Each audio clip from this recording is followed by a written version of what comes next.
just like a headlight on. I ain't gonna. Hiya, welcome back to the channel. So as you can see, we are in the BMW, which means that nobody's probably going to watch this video. But anyway, we're in it because if we look up here, we can see that we have a drooping headlining, and it only droops to about here, so it's just that bit. Now, this could be a pain in the dick to sort out because I really don't want to take the headlining out. That isn't what I intend to do on this video. If we look here, we can see that it droops down to this corner here and this corner here on both sides. So I'm hoping that if I take these, well, handles off, which are just held on with a couple of screws and covers on them, that I can get a pipe into there and spray some spray glue in it and then stick it back on. So let's take them off using what other than the professional tools that actually came with the car. Yes.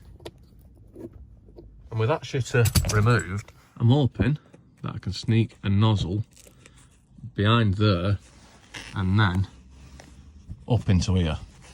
So I might even have to take both sides off, but I'm going to do anyway. So I'm going to take that shitter off there. Yes.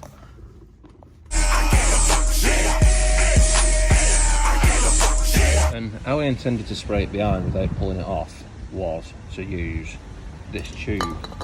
But if we look at that, that is that type of fitting, and this is the one off this. But they're different, so it won't go straight on. So I'm going to try and make it fit another way. Now this is off a painting, and it is the same sort of fitting. This here pulls off there like that. You can see that we have a little nozzle, which is about 4mm. So if I carefully drill that to 4mm, yes, and then make sure it still sprays. Yes. And it's even got an hands-free function. So anyway, I need to cut that off there and then put it into there. So as you can see, I've got the perfect tool for the job. Not overkill at all, so I'm just going to cut that off there nice and lovingly and then glue it into there like that. And I wasn't really happy with that, so I made another one using the original nozzle off this.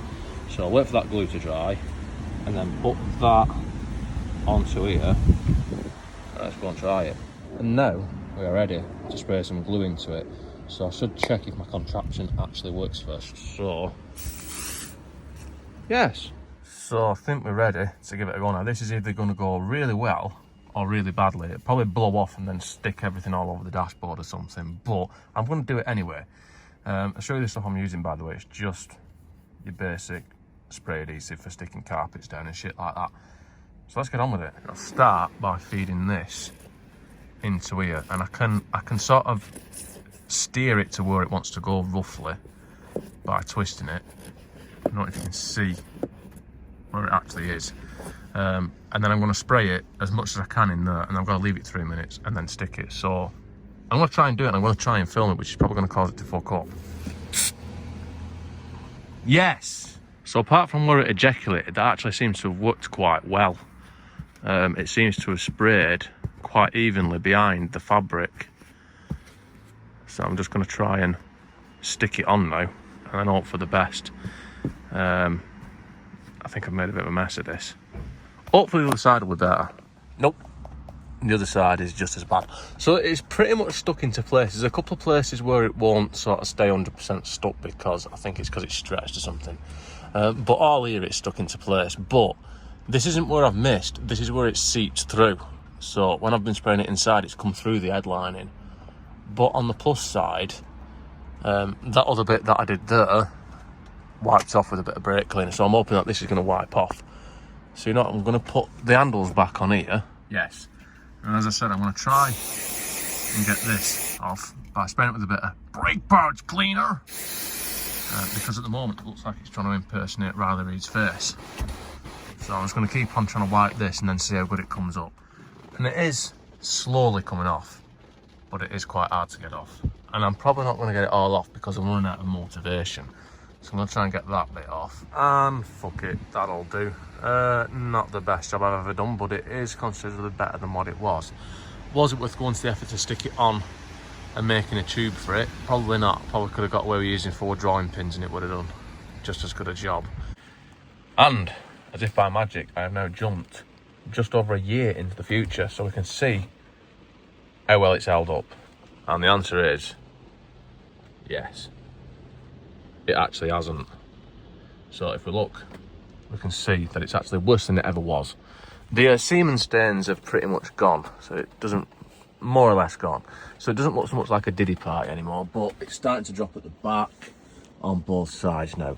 So I'm gonna have another go at fixing this using a completely different method, which is an actual kit for fixing this problem. So as you can see in here, we've got some to hold it in place while you're holding it in place.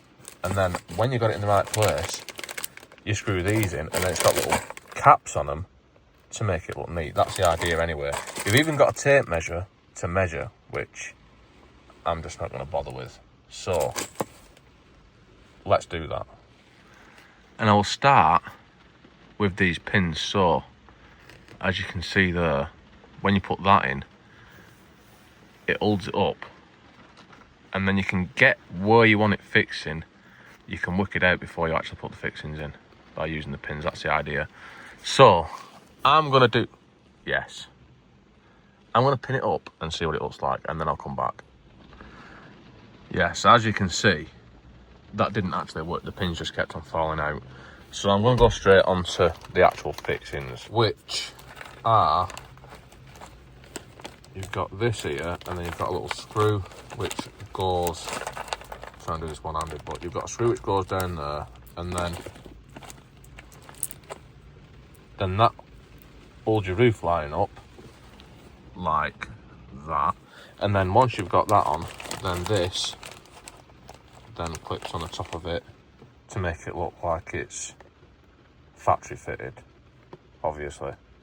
So let's install one of them and see what that does, which should be as simple as just screwing it into place, whilst obviously holding the headline in nice and tight. Yes. And then put that on. Yes. So that is now holding that up in place. So I'm going to put a few more of them on in different locations around the vehicle, and then we'll see how that works out. Yes. Actually, right, it doesn't look as bad as what I was expecting. Obviously it's not perfect, and I've not finished yet, but it's going in the right direction. When you're installing these though, you need to remember, don't screw them up too tight, because they're only biting into a bit of foam or something behind the headlining. And when I go over a bump, I'm fully expecting one of them to ping out and fall into my eyeball or some shit. But so far, it's actually working out all right. The headline is no longer drooping enough to tap me on the head when I'm driving, because that was always quite annoying. So yeah, I'm going to put some more in, and then, you know, I'm just going to put a few in, and then I'll come back when I've done that. Yes. As you can see, it looks completely OEM. You can't tell that I haven't used a tape measure, because it's perfectly symmetrical in all directions. But it's not tapping me on the head anymore. It's not drooping down, because this was drooping pretty low. Hopefully I've not put any of the screws through any of the wires for any of this shit, or, you know, any of this brake light on the back or anything like that, and it should be all right. But if it has and the car catches fire or something, then I will add that to the video. But for now, I think I'm going to leave it at that. Don't forget to like, comment, subscribe, all the usual shit, and see you next time.